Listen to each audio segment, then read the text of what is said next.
Então,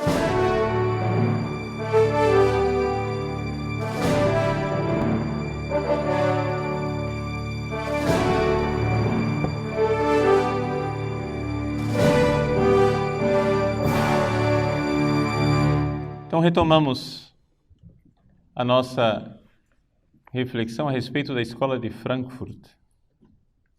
E vocês devem se perguntar, mas tudo bem, o senhor falou tudo isso com relação à sociedade americana, não é? Como é que isso se aplica ao Brasil? Porque, afinal das contas, nossa sociedade, claro, tem um reflexo da sociedade americana sobre a nossa, mas e nós brasileiros, não é? E nós brasileiros, como é que entramos nessa história? Vejam, nós tivemos aqui no Brasil, durante o período em que os Estados Unidos vivia Woodstock e a Revolução Sexual, nós aqui no Brasil estávamos num período de um regime de exceção, de um governo civil-militar que foi instaurado para evitar a implantação do comunismo aqui no Brasil. Então,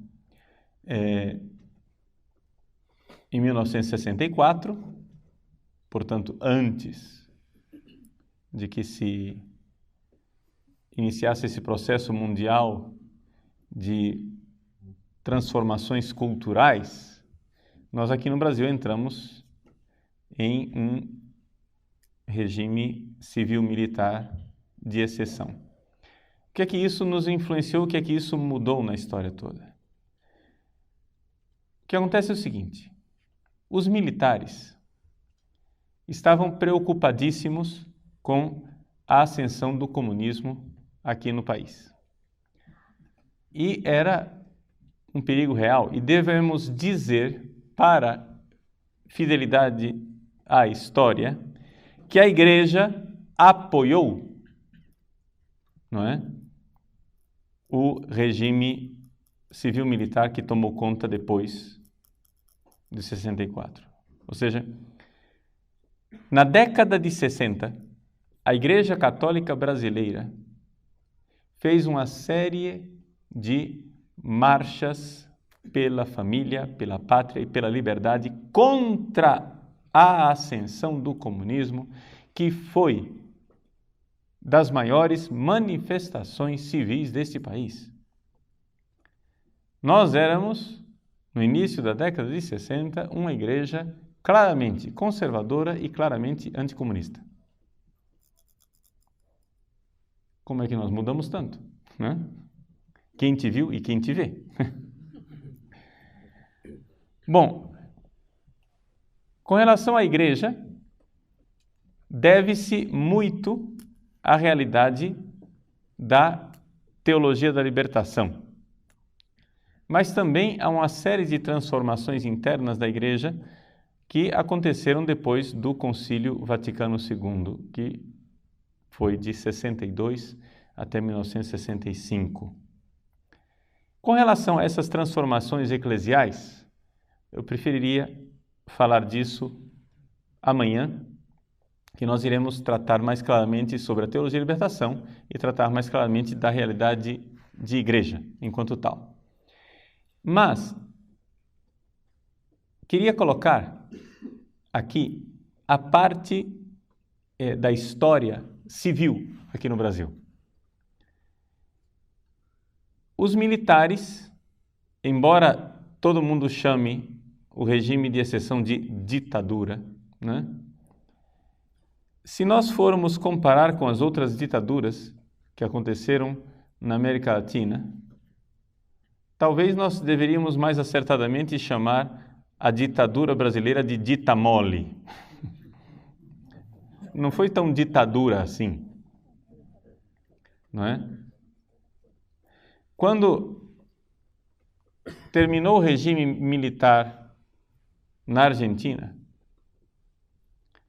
os argentinos foram aos arquivos dos desaparecidos e publicaram uma lista não é?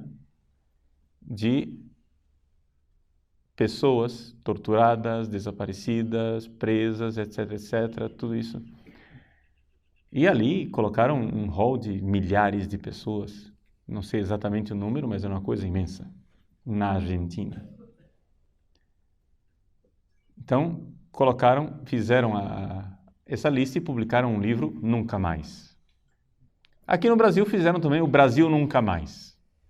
Fizeram também um livro. E por mais que eles tentassem fazer o rol das vítimas do regime militar, a contagem feita pela esquerda não passou de 300. Não é?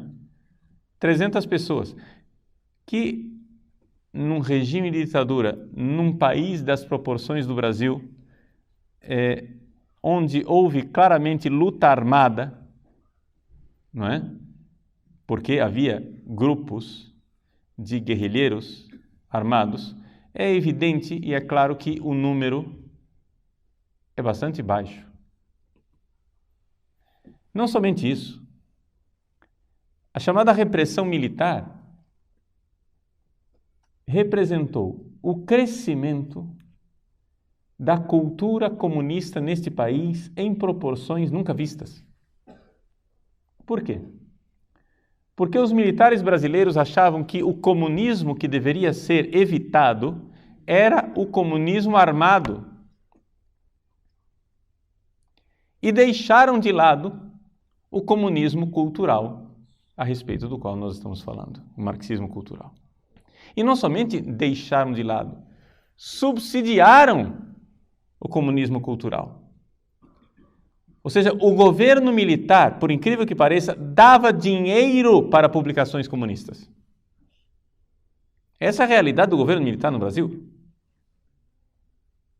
Não é? E isto, se vocês forem ver, dito pelos próprios marxistas. Eles mesmos confessam que nunca a indústria de publicações marxistas teve um governo tão favorável como na época dos militares. Por que isso? Porque eles achavam, não é, os militares brasileiros tinham uma mentalidade de liberais. E na cabeça do liberal, a democracia tem que ter dois lados, tem que ter direita, tem que ter esquerda. Então é evidente que deve haver sempre um comunismo. E se instaurou no Brasil a teoria do general Golbery Couto e Silva, que era a famosa teoria da panela de pressão. O que é a teoria da panela de pressão? Se você vai pôr pressão numa panela, você precisa de uma válvula de escape. E qual é a válvula de escape que nós iremos dar aos marxistas? Bom, nós estamos fazendo aqui uma luta contra o marxismo armado, nós estamos fazendo uma luta contra o terrorismo marxista, por quê? Porque os marxistas naquela época assaltaram bancos, colocaram bombas e que mataram pessoas, fizeram a guerrilha no Araguaia, etc. e tal. Então, houve uma série de lutas armadas e os militares estavam preocupadíssimos com a parte que é própria da preocupação militar, que é a parte armada, a parte da guerra. Eles queriam a ordem civil. Muito bem. Tinham medo de uma insurreição armada. Então vamos dar aos comunistas uma válvula de escape. Qual será a válvula de escape? A universidade. E entregaram aos marxistas a universidade brasileira. De bandeja. Qualquer um que viveu aquela época sabe perfeitamente que os estudantes, durante o regime militar, se amotinavam nas universidades, tomavam posse de blocos universitários, ficavam lá fazendo greve, queimando colchões, fazendo arruaças e todo tipo de coisa. E a polícia e o exército ficavam na porta olhando, mas não invadia as universidades. É evidente que o exército podia invadir aquilo quando quisessem. Quando ele quisesse, poderia invadir. Não fizeram. Por quê? Porque os generais haviam decidido de dar à esquerda as universidades. Então, no nosso nas nossas universidades, havia sim gente da polícia secreta, do DOPS, né? Nas aulas, mas que estavam lá simplesmente para averiguar se os professores, tidos e havidos como marxistas, estavam ensinando a luta armada, a invasão de terra, tudo aquilo que significasse agressão clara à propriedade privada, tudo aquilo que significasse guerrilha. Então, isso não se podia ensinar. No dia que o sujeito começasse a falar de revolta armada, ele era preso, levado, né, imediatamente para ser interrogado. E, às vezes, num período, devemos admitir, havia também tortura, né?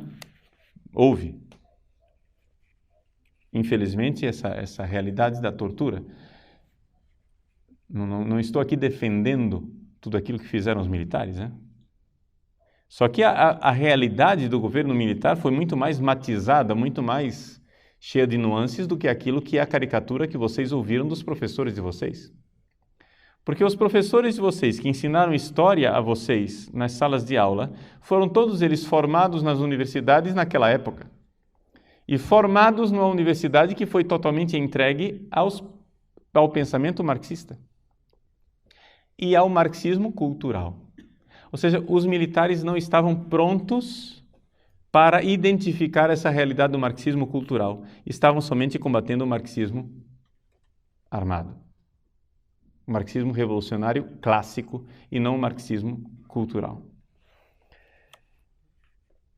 Eu conheço, por exemplo, um coronel, né, que é de Cuiabá, e ele, na época, servia o exército, durante o período do governo militar, ele serviu o exército no Rio de Janeiro.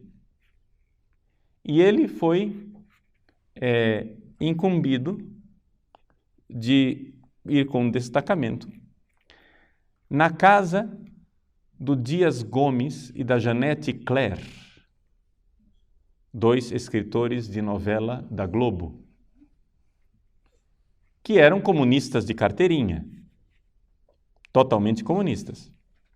Ele recebeu a missão de entrar na casa deles e averiguar se havia ali armas e livros revolucionários. Livros revolucionários que ensinassem a luta armada, como o Manual de Guerrilha do Marighella e Companhia Limitada, esse tipo de livro que ele procurava. Não acharam nada e foram embora para casa. Ora, esse episódio, que eu conheço o protagonista, o coronel que foi lá e fez isso, esse episódio é narrado pelo próprio Dias Gomes na sua autobiografia. Quem quiser averiguar, né, existe uma autobiografia de Dias Gomes, publicada pela editora Bertrand do Brasil, chama-se Dias Gomes, : apenas um revolucionário. Apenas um subversivo, perdão. Dias Gomes, apenas um subversivo. Onde ele narra a história dele e ele mostra como, se aproveitando do liberalismo dos militares e do liberalismo do capitalista Roberto Marinho, ele conseguiu colocar nas novelas da Globo toda a agenda cultural marxista. Por exemplo, a primeira novela que ele fez, na década de 70, ele abordou o tema do divórcio, que, segundo ele, palavras dele, naquela época no Brasil ainda era um tabu. O que ele fez?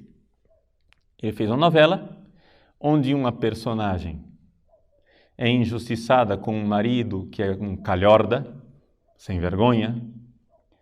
Ela sofre imensamente a novela inteira com o marido, se apaixona por um outro mocinho super galã, maravilhoso, com um temperamento ótimo e cheio de virtudes, mas, final e conclusão da novela, no Brasil não existe divórcio. só existe desquite. Poucos meses depois, o divórcio estava aprovado no Brasil. Ou seja, o que é que a minha geração ouvia a respeito da Globo? Que todas as imoralidades e sem-vergonhices que eram transmitidas pelas novelas da Globo eram fruto da sociedade capitalista decadente, porque Roberto Marinho era um capitalista e era o capitalismo quem estava promovendo toda aquela pouca vergonha, destruindo o cristianismo. Foi isso que eu ouvi quando era criança. Foi isso que eu ouvi quando era adolescente dos meus professores. Que as novelas da Globo eram expressão da sociedade decadente capitalista americana que entrava no Brasil e estava destruindo as famílias brasileiras pelo imperialismo da Globo. E, no entanto, hoje nós sabemos que tanto Dias Gomes como Janete Claire, os dois maiores escritores de novelas da Globo, eram comunistas, réus confessos, porque na sua autobiografia Dias Gomes mostra como ele quis promover os valores culturais do marxismo cultural. Por exemplo, na década de 70, ainda na década de 70, ele pensou numa novela chamada Roque Santeiro. Nesta novela chamada Roque Santeiro, o que é que ele pretendia fazer? Uma caricatura da igreja, onde ele demonstrasse que a igreja era uma farsa, que queria somente saber de dinheiro e de oprimir os pobres, e que, na verdade, nós deveríamos nos livrar da igreja. Acontece que ele cometeu um erro. Ele comentou ao telefone o que ele estava pretendendo fazer. Ele comentou com um amigo comunista, dizendo ao telefone: olha, você não sabe a nova novela que eu quero colocar no ar, não é? O Roque Santeiro, e contou toda a história, dizendo, mas os militares são burros. Porque é evidente, né, gente? Todas essas novelas eram censuradas. Havia censura. Entende? A censura lia, não, está aprovado, pode filmar. Então, ele dizia, os militares são burros, eles nunca vão perceber o que eu estou querendo fazer. E aí, a partir desta falta de discrição dele, né? Discreção, ele deu com a língua nos dentes, os militares tiraram a novela do ar. Não permitiram que fosse ao ar, já tinha filmado alguns capítulos. E essa novela, então, só foi ao ar na década de 80, já no clima de abertura do regime, em que o regime militar estava se preparando para entregar de volta o governo na mão dos civis. Em que consistiu essa novela do Roque Santeiro? A novela consiste mais ou menos no seguinte: existem dois padres. Um padre chamado Padre Albano, que é um padre da teologia da libertação. Manga de camisa, aberto, aos pobres, sensível. E um padre chamado Padre Hipólito, de batina, velho, conservador. Esta contraposição dos dois padres, o Padre Hipólito é aquele que governa a paróquia, e a paróquia tem um negócio, ganha bastante dinheiro, ao redor do mito de um tal de Roque Santeiro, que teria sido um mártir, um sujeito que morreu e que fazia milagres. Então a paróquia ganhava dinheiro vendendo as lembrancinhas do Roque Santeiro e Companhia Limitada. Acontece que no meio da novela o Roque Santeiro aparece vivo. Então se revela claramente a farsa da igreja conservadora, que criou um mito e que ganhava dinheiro em cima de um mito de uma falsidade ideológica. Nesse ínterim, o padre Albano se revela muito sensível com os pobres, mas também se apaixona por uma das personagens e resolve deixar o sacerdócio. Essa é a história, basicamente, da novela. Então, esta novela era programática, tinha um programa, tinha algo para ensinar ao povo. Não é? Ensinar através de uma historinha, uma verdade de valores, né, invertidos. E isso aconteceu durante, não é, décadas e continua acontecendo ainda hoje. Ainda hoje as novelas, não somente da Globo, mas as novelas do Brasil, são feitas exatamente para levar à frente no nosso país a revolução cultural, programática e pensada pela Escola de Frankfurt, por Gramsci e por Companhia Limitada, todos os marxistas culturais. Por exemplo, o senhor Marcuse, não é? Ele incluiu no seu programa de revolução cultural a promoção da cultura homossexual. Como é que funciona a revolução, digamos assim, cultural, e por que os homossexuais são tão importantes nessa história toda? Vejam, pensem como é que acontece a revolução marxista. A ideia da revolução marxista é a seguinte: os proletários são oprimidos, vivem numa panela de pressão e esta panela de pressão irá explodir e dar como resultado uma revolução, não é isso? Nessa ideia básica. Muito bem, acontece que não aconteceu como haviam previsto, então é necessário um outro combustível que não seja a revolta do trabalhador. Então, que combustível nós podemos usar para fazer eclodir a revolução marxista?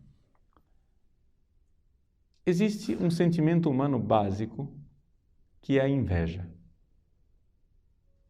Ou seja, todo mundo que tem menos inveja quem tem mais. Isso chama-se pecado original. Não é? Por causa do pecado original, as pessoas têm inveja. Então, o pessoal da Escola de Frankfurt notou que existe esse combustível de revolta, não é? E começaram a explorar esta realidade daquilo que depois, mais tarde, um outro teórico marxista chamado Pierre Bourdieu vai chamar de os excluídos. O que é essa categoria de excluídos? Que para nós, não é, católicos, que ouvimos e vivemos dentro da Igreja Católica, ouvindo tantos sermões e tantas pregações, nós achamos que deve ser um conceito bíblico, né? O excluído. É um conceito que deve ter brotado dos santos padres, de algum... Mas, na verdade, nasceu simplesmente de um pensamento marxista. Foi um termo cunhado, não é, pelos seguidores da Revolução Cultural Marxista, que quer simplesmente explorar a inveja como combustível capaz de fazer eclodir uma revolução. Ou seja, eles identificaram que todo mundo se sente excluído por alguma razão. Eu me sinto excluído porque sou careca, eu sou desprovido de cabelos. O outro se sente excluído porque é negro. A outra porque é mulher. Aquele outro porque é pobre. Um porque não tem uma Ferrari. Ele se sente excluído porque ele não tem Ferrari. Ele quer ter Ferrari. Entendeu? Todo mundo tem algum motivo de insatisfação na vida. Então, o que acontece? Explorando esse combustível da inveja, não é? Eu sou capaz de produzir uma revolta. Vejam, os acontecimentos recentes de protestos nas bolsas de valores do mundo inteiro, onde mais de 1.000 cidades, né? Em mais de 1.000 cidades, pessoas estão lá protestando e gritando, etc. O que é isso? Esse é o, aspas, grito dos excluídos. Ou seja, é simplesmente uma questão de inveja. A ganância dos bancos. Nós queremos ter mais. Vejam, se você for analisar a sociedade ocidental, nós nunca tivemos tanto e nunca fomos tão insatisfeitos como agora. Nós temos... Compare a sociedade brasileira atual com a sociedade brasileira de 40 anos atrás. Compare uma favela atual com a favela de 40 anos atrás. A favela de 40 anos atrás eram casas de lata, de tábua, de papelão, de pessoas que viviam numa objetiva miséria. As favelas de hoje são casas de alvenaria, com uma antena de satélite, micro-ondas, televisão, geladeira, etc. Eu não estou dizendo aqui que seja uma situação satisfatória, não, em nada. Eu estou dizendo que não seja necessário melhorar a vida dessas pessoas. Claro, elas têm condições de higiene precária, sistema de saúde precário, tudo o que vocês quiserem. A gente pode melhorar sempre a vida dessas pessoas, não tem dúvida nenhuma. Eu não sou contra que se criem condições sociais melhores para as pessoas, pelo amor de Deus. Né? Se nós podemos promover a justiça, se nós podemos promover um crescimento das pessoas, se nós podemos diminuir a pobreza, excelente, façamos. Só que o que eu quero que vocês notem é que há 40 anos atrás, quem vivia numa casa de papelão era resignado com a sua miséria. Hoje, 40 anos depois, pessoas que vivem em casas, talvez não de favela, mas vamos pegar classe média. Pessoas que vivem em casas de classe média são absolutamente revoltadas, né? Porque querem mais, querem mais, querem mais. Existe uma exploração desse sentimento chamado inveja. Uma coisa é nós lutarmos pela justiça. Outra coisa é você explorar a inveja, porque a justiça, se você está lutando pela justiça, você está lutando por algo que um dia você pode dizer, muito bem, acabou a luta. Né? Lutamos, chegamos lá. Mas se você está simplesmente explorando a inveja, isso daqui nunca vai ter fim. Porque a pessoa sempre terá inveja. Não é? O Bill Gates tem inveja do Steve Jobs. Sei lá, entende? Dois caras mega milionários, com uma situação de vida economicamente satisfatória e pronto. Mas, entende? Isso nunca tem fim. Então, essa categoria do excluído, ela foi feita um pouco para promover isso, promover a questão da inveja. E os homossexuais entram nessa esteira. Ou seja, existe algo de muito inquietante no homossexualismo pela própria natureza do homossexualismo. Vejam, o homossexual, ele está numa situação em que a opção de vida sexual dele o coloca frontalmente contrário à realidade biológica real da ordem das coisas. Por exemplo, ele quer paridade e quer igualdade com os heterossexuais, não é? Então eles fazem passeatas na Avenida Paulista, orgulho gay, para dizer nós queremos ter direitos iguais, queremos ser iguais aos homossexuais. O que acontece é o seguinte: não existe ideologia nesse mundo que consiga resolver isso, porque a estrutura da realidade não bate com aquilo que eles estão querendo. Quando você une um homem e uma mulher, o que nasce desta união sexual é uma criança. Agora me diga o que é que nasce da união de dois homens. Nada. Entende? Absolutamente nada. E não existe ideologia no mundo que consiga mudar isso. Não existe ideologia no mundo que consiga mudar o fato de que daquela união não nasce absolutamente nada. Portanto, o homossexual estará sempre numa sensação de inferioridade perante o heterossexual. E essa sensação de inferioridade causa revolta. E é por isso que o movimento gay é uma das tantas, um dos tantos movimentos usados para quebrar, não é, a ordem das coisas. Então, quando você vê que nas novelas brasileiras cada vez mais se promove a cultura gay, você fica se perguntando, mas o que é isso? Ah, não, estão defendendo os direitos dos homossexuais. Mas não se trata de defender direito de ninguém, se trata de quebrar a ordem das coisas, de tal forma que as pessoas fiquem cada vez mais subjugadas a uma situação irreal. Vejam,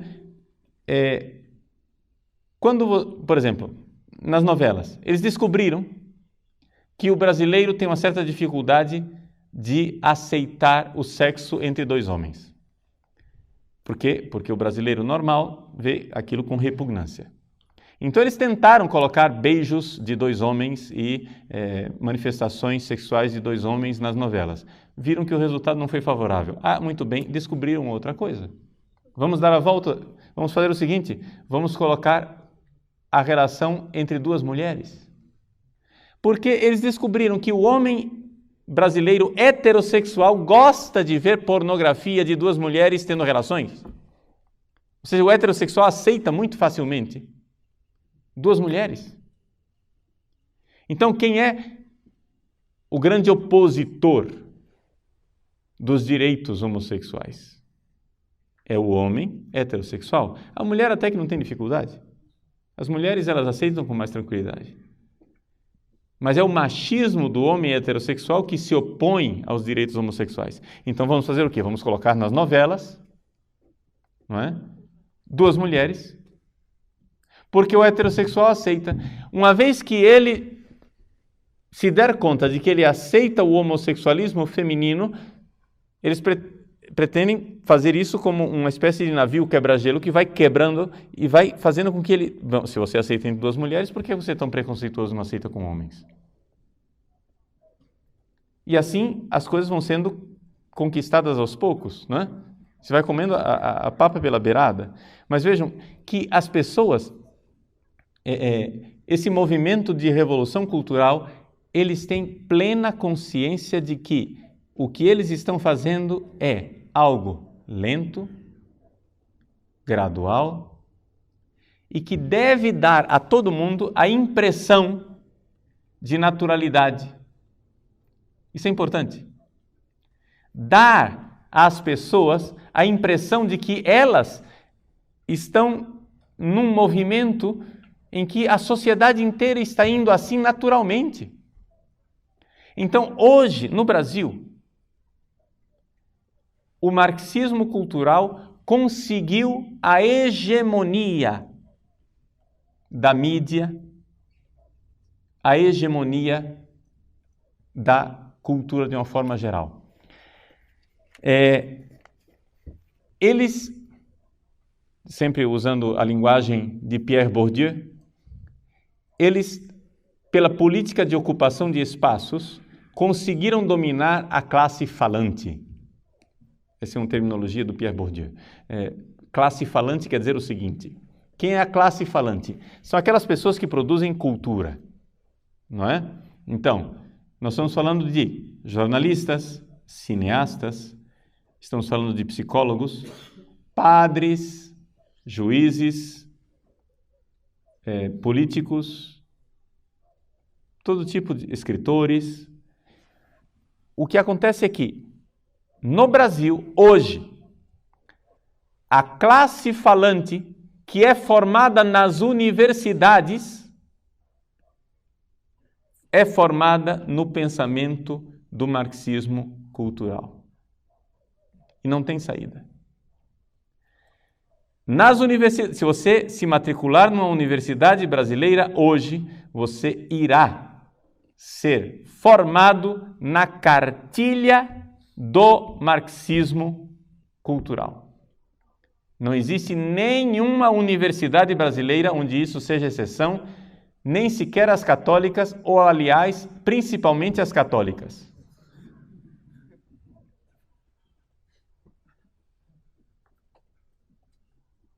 Por quê? Porque o que nós vemos é que houve um descaso por parte dos conservadores, ou seja, dos cristãos, das pessoas que sustentam os valores tradicionais dentro da igreja. Houve um descaso histórico do brasileiro que deixou que a esquerda do marxismo cultural tomasse posse total das universidades. Isso aconteceu por parte do regime militar, porque os militares não deram valor ao movimento cultural. Isso aconteceu por parte da elite capitalista brasileira por causa do natural desprezo que o brasileiro sempre teve daquilo que é cultura. Não, nós temos que ser práticos, nós temos que ser... O dinheiro é que importa e cultura é simplesmente requinte. Então, assim, foram tomando conta das universidades. E tomando conta das universidades, hoje, se você matricular seu filho numa universidade, saiba, o que ele irá encontrar é marxismo cultural. E como é que se identifica esse marxismo cultural? Se identifica, isso em todos os cursos, hein? Todos. Desde matemática até direito, tudo. Como é que se identifica isto? Característica principal: um ódio frontal e fundamental ao cristianismo, aos valores cristãos e, mais especificamente, ao catolicismo. Todos os cursos de nossas universidades, especialmente nas universidades católicas, que são as mais anticatólicas, todos os cursos professam um ódio frontal aos valores do catolicismo tradicional. E isto é uma unanimidade tal que eles conseguiram, com isto, porque ocuparam as universidades, conseguiram dominar toda a classe falante. Então, o que é que nós temos hoje no Brasil? Nós temos uma minoria do país, que são aqueles que são a classe falante, que tem uma mentalidade revolucionária marxista, que dominam hegemonicamente os meios de produção da cultura, e uma maioria de brasileiros mudos, que são ainda conservadores em muitos aspectos, mas que não têm representação e não tem quem fale por eles. Ou seja, nós temos ainda uma maioria de brasileiros que têm valores cristãos tradicionais, mas é uma maioria muda. E isto gente, apesar de todos os esforços da esquerda de mudar a situação. Vejam só, quando aconteceu a segunda eleição, o segundo mandato do governo Lula, não é? Quando estava no final do primeiro mandato, começou a campanha para o segundo mandato do governo Lula. A Folha de São Paulo, que não é nenhum jornal de direita, muito pelo contrário, a Folha de São Paulo fez uma pesquisa e descobriu que 70% do eleitorado brasileiro, gente, 70% não é pouco. 70% do eleitorado brasileiro tinha posições conservadoras em muitíssimos aspectos da moral e da vida. Por exemplo, um número enorme de brasileiros, não aceitava absolutamente o aborto. Um número enorme de brasileiros não aceita absolutamente o casamento gay. Um número enorme de brasileiros aceita que exista o divórcio, porque ele de fato existe, mas quando pensa na sua própria família e pensa em se casar, acha que para si o divórcio é inaceitável. Ou seja, ele aceita o divórcio até mesmo, talvez na teoria. Tudo bem, na sociedade é normal, mas o brasileiro médio, quando se casa, quer se casar para sempre. Um número enorme de brasileiros é absolutamente contrário à legalização das drogas. Um número enorme de brasileiros acha que a castidade e a virgindade é um valor. Um número enorme de brasileiros é a favor da pena de morte, que é digamos assim, um sinal de extremo conservadorismo direitista, né? Ou seja, os brasileiros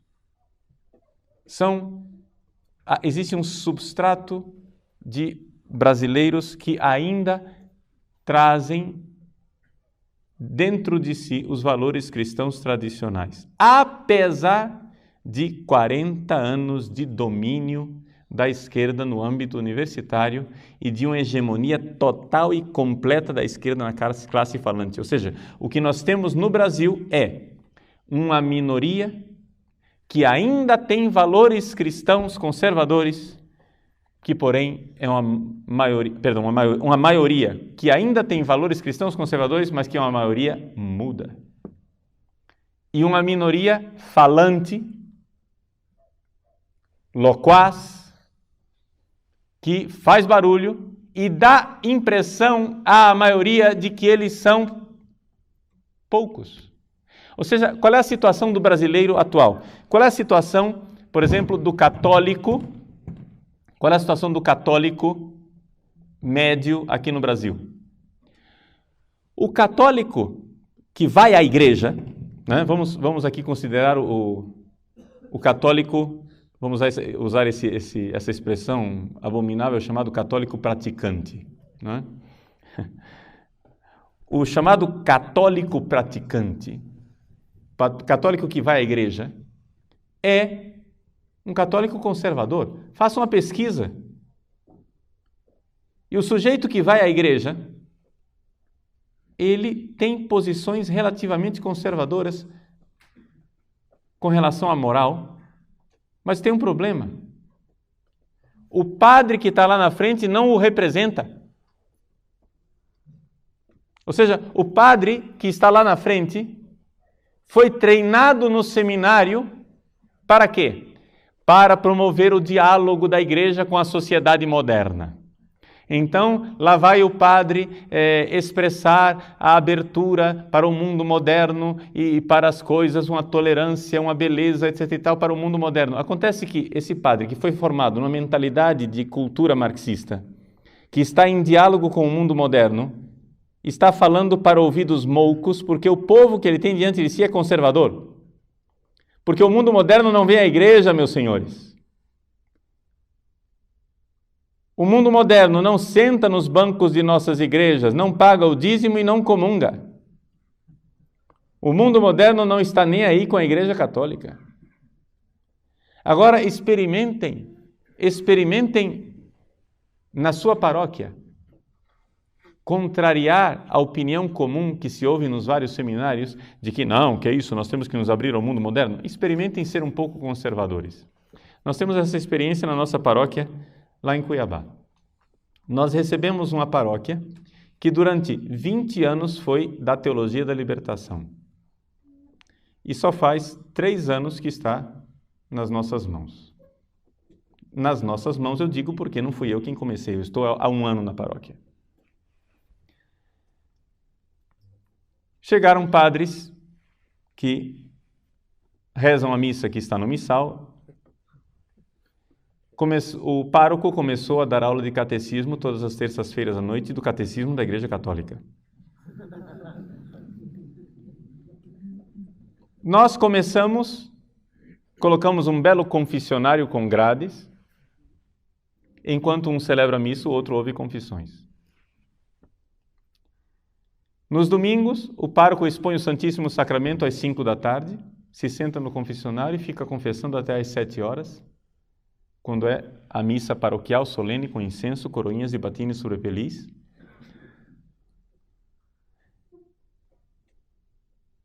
E é impressionante. Não ficou pedra sobre pedra do que havia de teologia de libertação. Sumiu. Ou seja, os sujeitos dominaram a paróquia durante 20 anos. Em menos de 2 anos já não tem mais nada, porque são 3 anos que nós estamos lá, mas já se nota faz tempo que a igreja... Ou seja, as pessoas que iam à igreja eram católicas tradicionais, fiéis ao Papa, queriam ouvir, mas só que o padre não representava aquilo que elas eram. Entendem o problema? E vejam que eu não estou falando aqui de missa de Pio V, não estou falando de nada de especialmente tradicionalista, eu estou falando da missa de Paulo VI, estou falando da missa que está no missal, só isso. Estou falando nada de especialmente estratosférico, é o catecismo da Igreja Católica. Entende? As pessoas, quando ouvem um padre que lhes diz a fé que elas sempre tiveram, são de uma gratidão, se sentem tão agradecidas. Agradecidas. Eu me lembro de uma ministra da comunhão que um dia depois de uma missa veio com lágrimas nos olhos e disse assim: Padre, obrigado. A nossa igreja é tão bonita. Os padres é que nos escondiam o seu verdadeiro rosto. A igreja é bela. Os padres é que estão escondendo a igreja. Então, vejam que o trabalho que nós temos diante de nós, de fazer com que a igreja retorne à sua verdadeira identidade, não é um trabalho assim, hercúleo, não é uma coisa assim impossível. O que nós temos que enfrentar é simplesmente a pressão interna, não é? De talvez um clero que não queira que eu seja fiel ao Papa.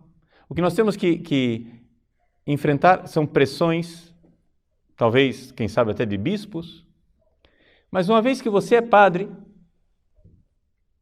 ninguém vai te tirar o sacerdócio mais. E eles não vão te suspender a divinis porque você celebra a missa do missal.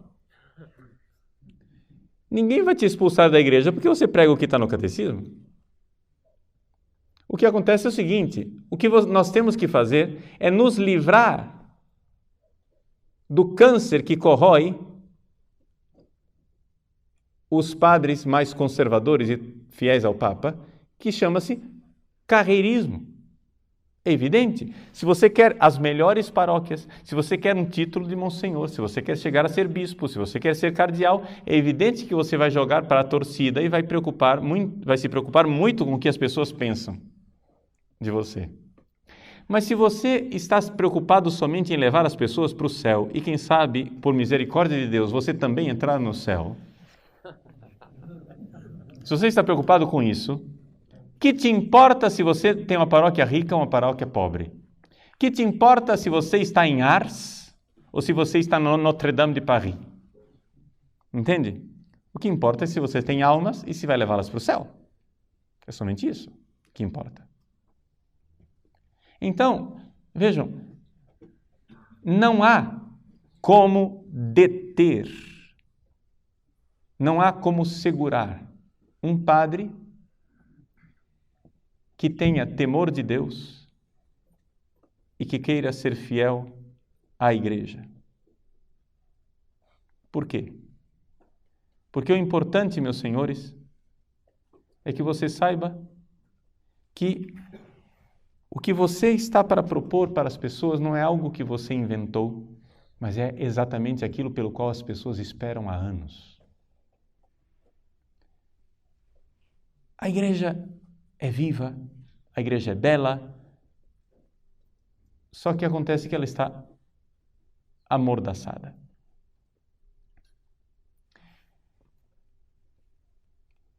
Existe nessa coisa da hegemonia cultural, nós temos que entender que uma vez que você diz para as pessoas aquilo que é a verdade da fé católica,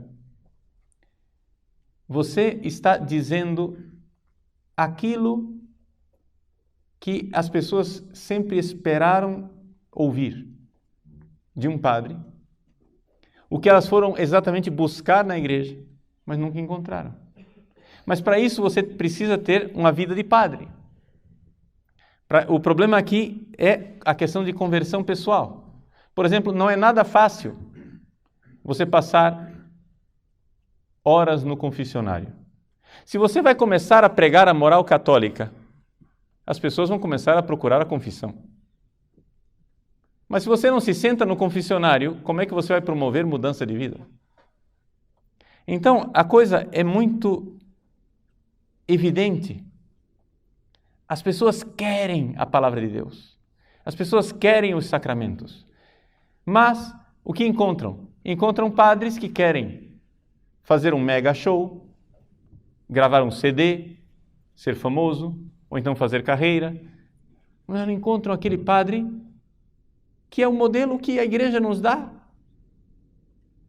Qual é o modelo que a igreja nos colocou diante dos olhos? Vejam, São João Maria Vianney não era nem sequer um grande pregador. Onde é que ele exercia o ministério da palavra? Era no confessionário.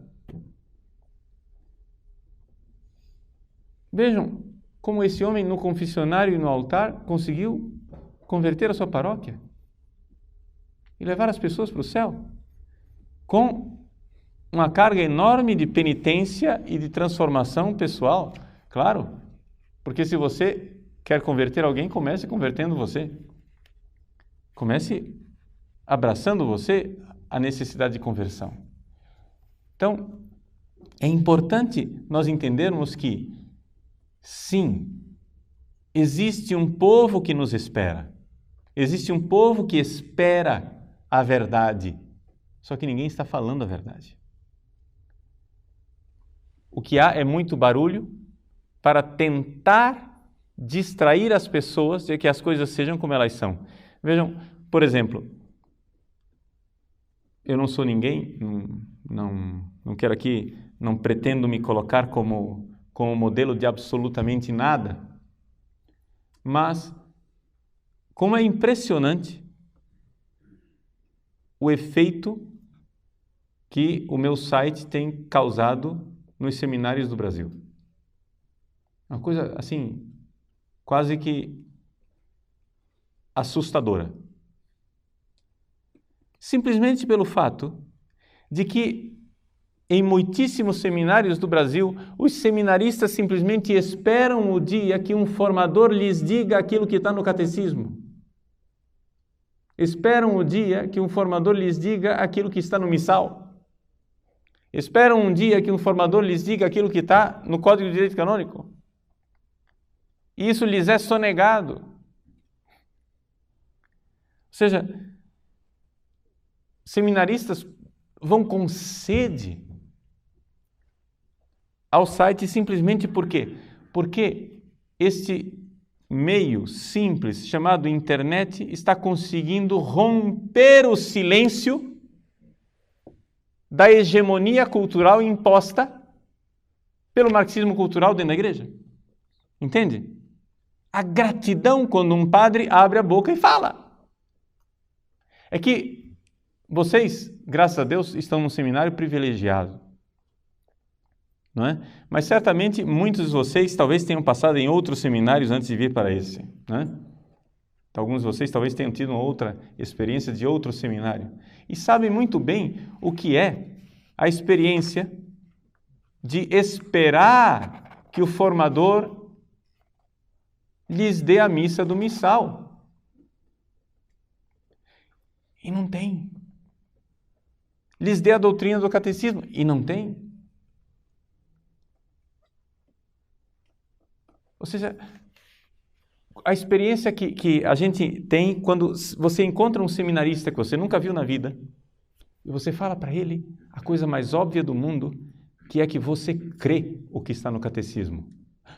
Ele arregala os olhos e diz, eu sempre pensei isso, mas achava que eu estava errado, porque sempre me disseram que eu estava errado. Entende? Por quê? Porque é o fenômeno da hegemonia cultural. Ou seja, eles tomaram posse da classe falante. E a maioria, que ainda tem o senso comum organizado, natural, perfeito, que ainda tem os pés no chão, que não são lunáticos, não são malucos, a maioria fica olhando espantada para o mundo que vai mudando e diz, o mundo está perdido. Mas não é que o mundo está perdido. A classe falante está perdida. Estão nos governando e nos levando para o precipício. Agora, nós não precisamos ser ovelhinhas mudas, dóceis, que vão para o matadouro. Nós podemos fazer exatamente aquilo que eles fizeram. O que é que eles fizeram? Eles ocuparam o espaço na classe falante e começaram a fazer barulho. Façamos também nós. Comecemos a falar. Mas para isso você sabe que você vai pagar um preço. E estejamos dispostos a pagar esse preço. Estejamos dispostos a romper o silêncio, pagando o preço de quem rompeu o silêncio. Você vai enfrentar calúnias, perseguições. Eu não prometo a você uma vida mansa. Se você for fiel à igreja e for fiel ao Papa, não prometo uma vida mansa para você. Mas Nosso Senhor prometeu um pedaço de céu para você. Então é essa a nossa expectativa e é isso um pouco que nós vemos fazendo uma análise da situação atual do Brasil.